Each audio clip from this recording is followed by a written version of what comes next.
ಬೆಳಗಾವಿ ನಗರ ಇಡೀ ಕರ್ನಾಟಕಕ್ಕೆ ಒಂದು ಭೂಷಣ ಅಂತ ನಾವೆಲ್ಲರೂ ಮಾತಾಡ್ತೀವಿ, ಹೇಳ್ತೀವಿ.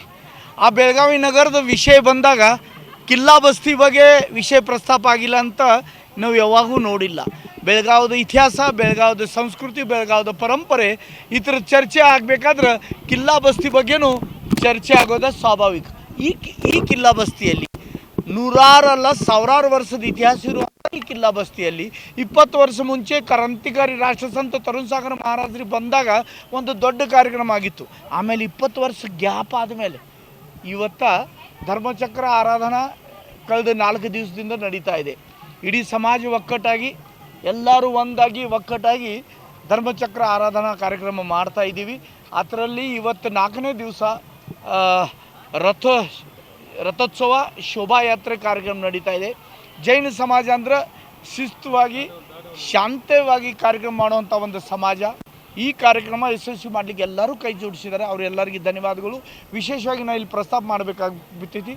ನಾವು ರಾಜಕೀಯವಾಗಿ ಬೇರೆ ಬೇರೆ ಪಾರ್ಟಿ ಒಳಗೆ ಕೆಲಸ ಮಾಡ್ತೀವಿ, ಆದ್ರೆ ಈ ಕಾರ್ಯಕ್ರಮಕ್ಕೆ ನಮ್ಮ ಜಿಲ್ಲಾ ಮಂತ್ರಿಯವರು ಇರ್ಬೋದು, ಅವ್ರದ್ದು ಭಾಳ ದೊಡ್ಡ ಸಹಕಾರಿ ನಮಗೆ ಸಿಕ್ಕೈತಿ. ಅದ್ರ ಜೊತೆಗೆ ಸುನಿಲ್ ಹನುಮಣ್ಣವ್ರ ನೇತೃತ್ವದಲ್ಲಿ ಇದು ಕಾರ್ಯಕ್ರಮ ಯಶಸ್ವಿ ಮಾಡಲಿಕ್ಕೆ ನಾವೆಲ್ಲರೂ ಸಮಾಜವರು ಕೂಡಿ ಪ್ರಯತ್ನ ಮಾಡಿದ್ದೀವಿ.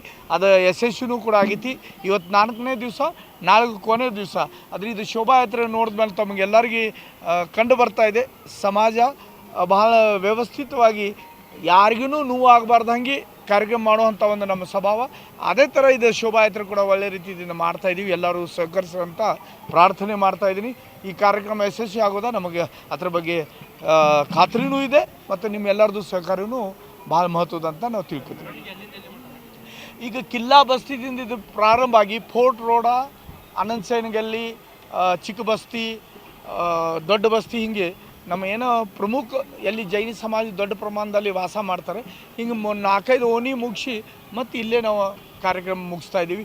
ರಾತ್ರಿ 10 ಗಂಟೆ ಒಳಗೆ ಇದೆಲ್ಲ ಕಾರ್ಯಕ್ರಮ ಮುಗಿಸೋವಂಥ ಒಂದು ಗುರಿ ನಾವು ಪೂರ್ತಿ ಮಾಡ್ತೀವಿ ಅಂತ ನಮಗೆ ವಿಶ್ವಾಸ ಇದೆ.